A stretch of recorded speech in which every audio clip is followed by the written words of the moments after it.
ओम शांति। आज 21 अप्रैल 2026 के मुरली के महावाक्य हैं।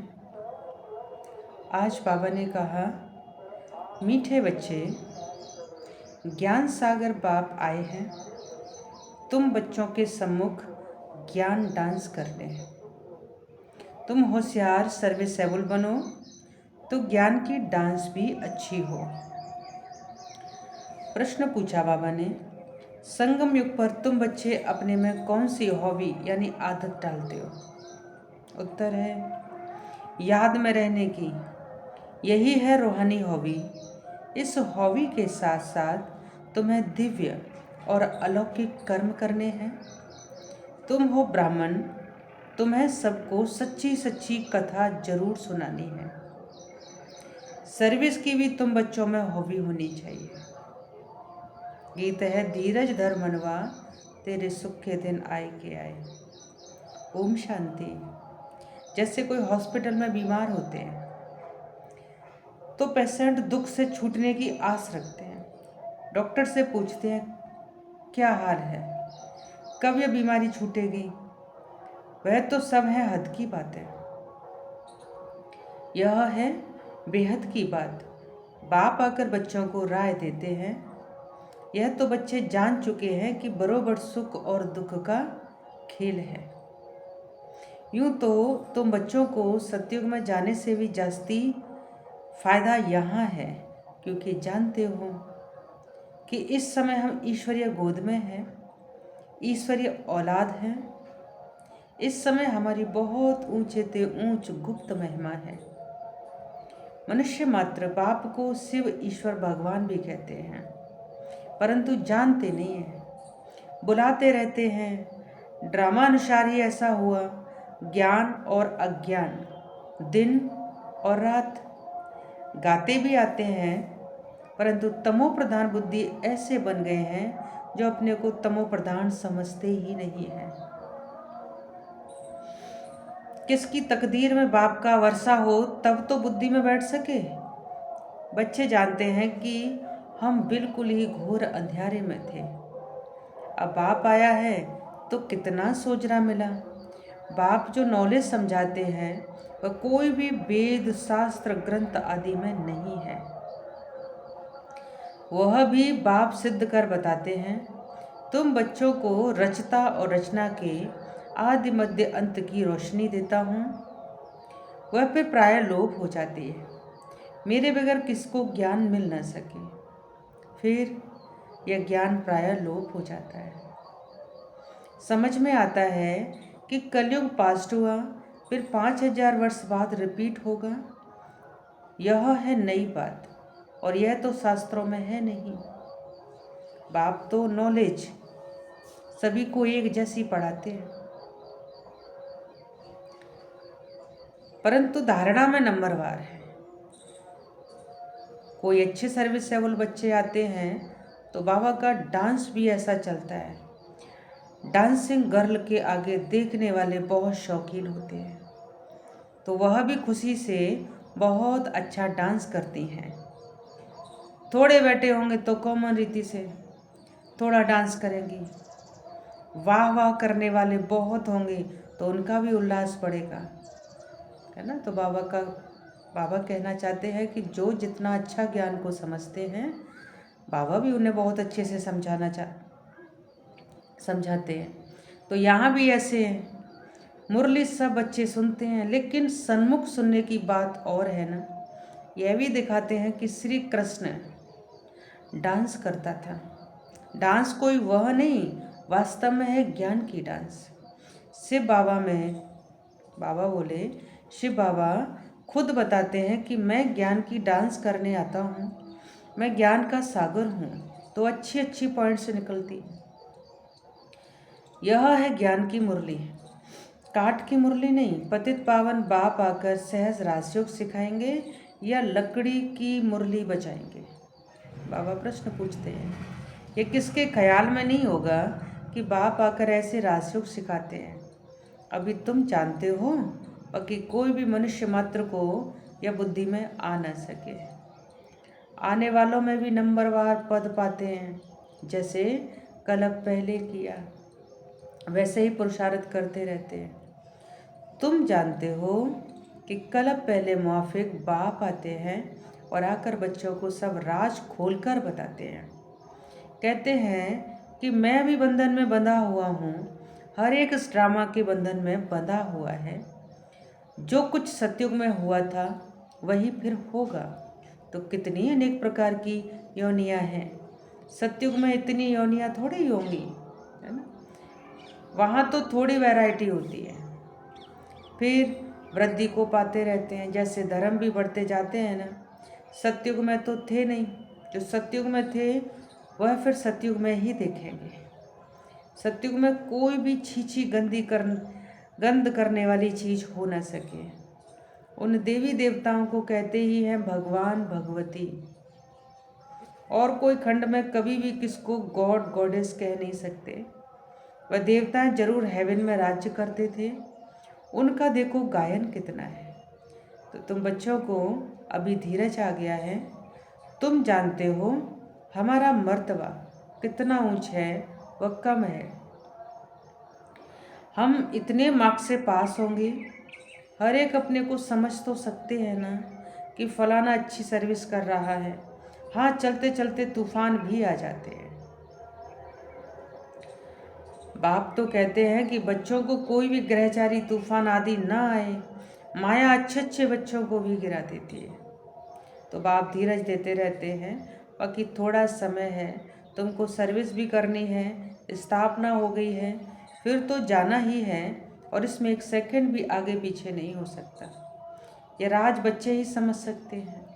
ये ड्रामा के एक्टर्स हैं ना, इसमें हमारा मुख्य पार्ट है।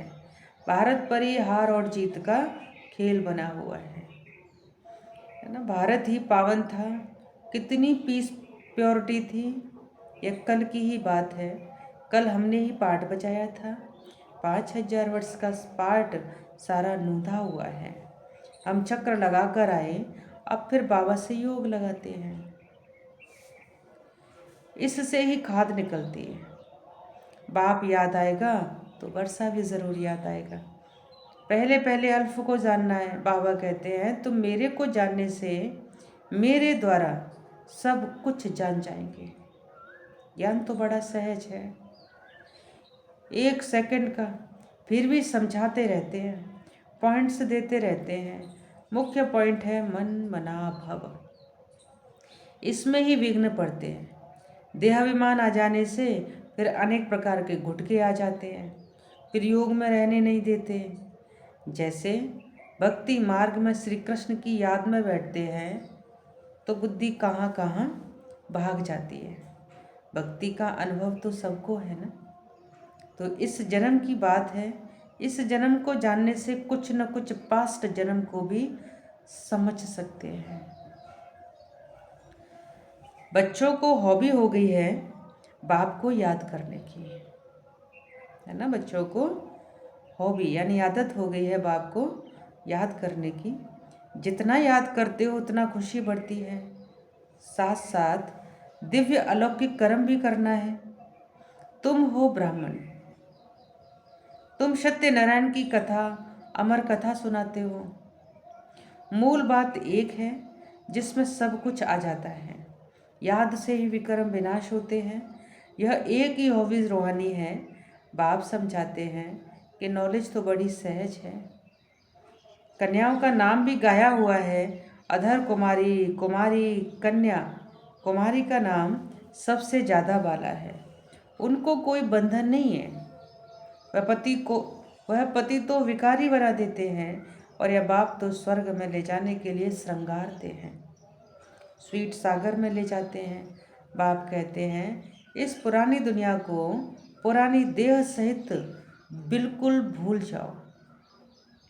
आत्मा कहती है हमने तो 84 जन्म पूरे किए, अब फिर हम बाप से पूरा वर्षा लेंगे। हिम्मत रखते हैं। फिर भी माया से लड़ाई तो है। आगे तो ये बाबा है। माया के तूफान जास्ती इनके पास आते हैं।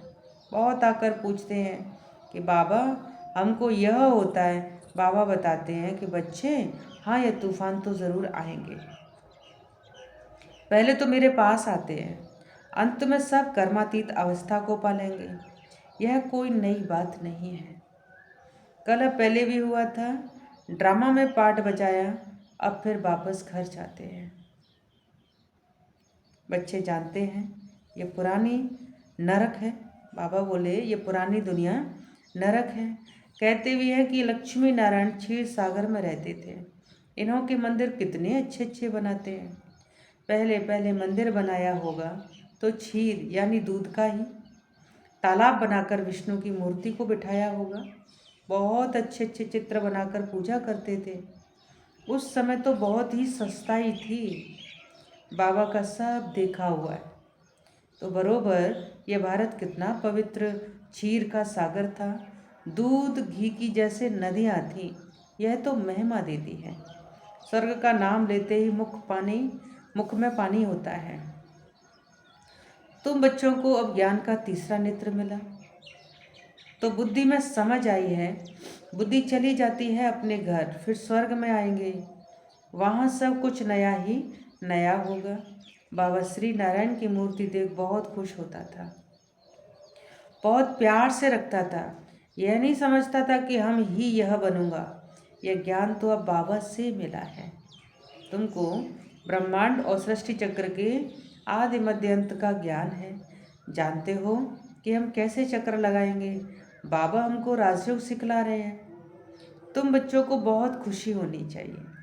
बाकी थोड़ा समय है, शरीर को कुछ न कुछ तो होता रहता है। अब यह तुम्हारा अंतिम जन्म है। अब तुम्हारे सुख के दिन आते हैं ड्रामा प्लेन अनुसार। देखते हो कि विनाश सामने खड़ा है। तुमको तीसरा नेत्र मिला है। मूल वतन, सूक्ष्म वतन, स्थूल वतन को अच्छी रीति जानते हो। यह सुदर्शन चक्र तुम्हारी बुद्धि में फिरता रहता है। खुशी होती है। इस समय हमको बेहद का बाप टीचर बन पढ़ाते हैं, परंतु नई बात होने के कारण घड़ी घड़ी भूल जाते हैं।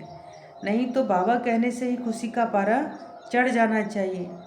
राम तीर्थ श्री कृष्ण का भक्त था, तो श्री कृष्ण के दर्शन के लिए कितना करते थे। उसको साक्षात्कार हुआ और खुशी हो गई, परंतु उससे क्या हुआ? मिला तो कुछ भी नहीं, है ना। बाबा बोले मिला तो कुछ भी नहीं। यहाँ तो तुम बच्चों को खुशी भी है, क्योंकि जानते हो कि किस जन्म के लिए हम इतना उच्च पद पाते हैं। 3 हिस्सा तो तुम सुखी रहते हो। अगर आधा आधा हो फिर तो फायदा हुआ नहीं। तुम 3 हिस्सा सुख में रहते हो। तुम्हारे जैसा सुख कोई देख न सके। तुम्हारे लिए तो सुख अपार है ना। महान सुख में तो दुख का पता नहीं चलता। संगम पर तुम दोनों को जान सकते हो कि अभी हम दुख से सुख में जा रहे हैं। मोह है दिन तरफ और लात है रात तरफ। इस दुनिया को लात मारनी है, अर्थात बुद्धि से भूलना है। आत्मा जानती है कि अब वापस घर जाना है ना। वापस घर जाना है। बहुत पार्ट बजाया, ऐसे ऐसे अपने साथ बातें करनी होती हैं। अब जितना बाप को याद करेंगे उतना ही कट निकलेगी। जितना बाप की सर्विस पर है सामान बनाएंगे, उतना ही बाप का शो करेंगे। बुद्धि में है कि अब घर जाना है तो घर को ही याद करना चाहिए। पुराना मकान गिरता रहता है, अब कहाँ नया मकान, कहाँ पुराना मकान है। बाबा बोले कहाँ नया मकान सतयुग और कहाँ पुराना मकान कलयुग। रात और दिन का फर्क है। यह तो हुबहू विषय वैतरणी नदी है। एक दो को मारते झगड़ते रहते हैं, बाकी भी बाबा आया है तो बहुत लड़ाई शुरू हो गई है। अगर स्त्री विकार नहीं देती तो कितना तंग करते हैं, कितना माथा मारते हैं। कल पहले भी अत्याचार हुए थे, वह अभी की बात गाई जाती है। देखते हो कि कितना पुकारती हैं। वही ड्रामा का पार्ट बज रहा है और यह बाप जाने और बच्चे जाने और न जाने को। आगे चल सबको समझने का है। गाते भी हैं पतित पावन सर्व का सदगति दाता बाप है। तुम कोई को भी समझा सकते हो कि भारत स्वर्ग और नरक कैसे बनता है। आओ तो हम तुम्हें सारे वर्ल्ड की हिस्ट्री ज्योग्राफी समझाएं। तो ये बेहद की हिस्ट्री ज्योग्राफी ईश्वर ही जाने और ईश्वर के तुम बच्चे जानो। पवित्रता, सुख, शांति की कैसे स्थापना होती है, इस हिस्ट्री ज्योग्राफी को जानने से तुम सब कुछ जान जाएंगे। बेहद के बाप से तुम जरूर बेहद का ही वर्षा लेंगे। और यह आकर समझो, टॉपिक बहुत है। तुम बच्चों का तो अब दिमाग ही भरपूर हो गया है। खुशी का कितना पारा चढ़ता है। सारी नॉलेज तुम बच्चों के पास है। नॉलेजफुल बाप से नॉलेज मिल रही है। फिर हम ही जाकर लक्ष्मी नारायण बनेंगे, वहाँ फिर ये नॉलेज कुछ होगी नहीं। कितनी गुह्य बातें समझने की हैं। बच्चे सीढ़ी को अच्छी रीति समझ गए हैं ना, तो ये चक्र 84 का है। अब मनुष्यों को भी क्लियर कर समझाना है। तुम इसको अब स्वर्ग व पावन दुनिया थोड़े ही कहेंगे। सतयुग अलग है, कलयुग अलग चीज है। और ये चक्र कैसे फिरता है यह समझाने में सहज है। समझानी अच्छी लगती है, परंतु पुरुषार्थ कर याद की यात्रा में रहें, यह बहुतों से हो नहीं सकता।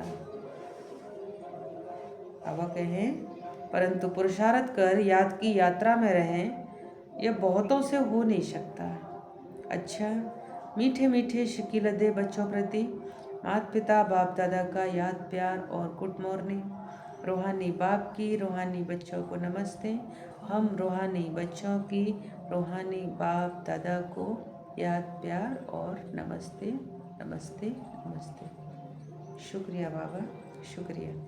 धारणा के लिए मुख्य सार है, इस पुरानी देह और दुनिया को बुद्धि से भूल बाप और घर को याद करना है। सदा इसी खुशी में रहना है कि अभी हमारे सुख के दिन आए कि आए। नॉलेजफुल बाप से जो नॉलेज मिली है उसका सिमरन कर दिमाग को यानी भरपूर रखना है। देह विमान में आकर कभी भी किसी भी प्रकार का गुटखा नहीं खाना है। वरदान है, सदा एक रस स्थिति के तख्त पर विराजमान रहने वाले बाप दादा के दिल तख्त नशीन भव। सदा एक रस स्थिति के तख्त पर विराजमान रहने वाले बाप दादा के दिल तख्त नसीन भव। स्पष्टीकरण किया बाबा ने, सभी से श्रेष्ठ तख्त बाप दादा के दिल तख्त नशीन बनना है। लेकिन इस तख्त पर बैठने के लिए अचल अडोल एक रस स्थिति का तख्त चाहिए। अगर इस स्थिति के तख्त पर स्थित नहीं हो पाते तो बाप दादा के दिल रूपी तख्त पर स्थित नहीं हो सकते। और इसके लिए अपने भ्रकुटी के तख्त पर अकाल मूर्त बन स्थित हो जाओ। इस तख्त से बार बार डगमग न हो तो बाप दादा के दिल तख्त पर विराजमान हो सकेंगे। स्लोगन है, शुभ चिंतन द्वारा नेगेटिव को पॉजिटिव में परिवर्तन करो। शुभ चिंतन द्वारा नेगेटिव को पॉजिटिव में परिवर्तन करो। अव्यक्त इशारे हैं, महान बनने के लिए मधुरता और नम्रता का गुण धारण करो। ब्रह्मा बाप अपने हर बच्चे के चेहरे पर एक तो सदा रूहानियत की मुस्कुराहट देखना चाहते हैं और दूसरा मुख से सदा भरपूर बोल सुनना चाहते हैं। एक शब्द भी मधुरता के बिना नहीं हो। चेहरे पर रूहानियत हो, मुख में मधुरता हो और मन बुद्धि में सदा शुभ भावना, रहम दिल की भावना, दातापन की भावना हो। हर कदम में फॉलो फादर हो, यही पालना का रिटर्न है। अच्छा, ओम शांति।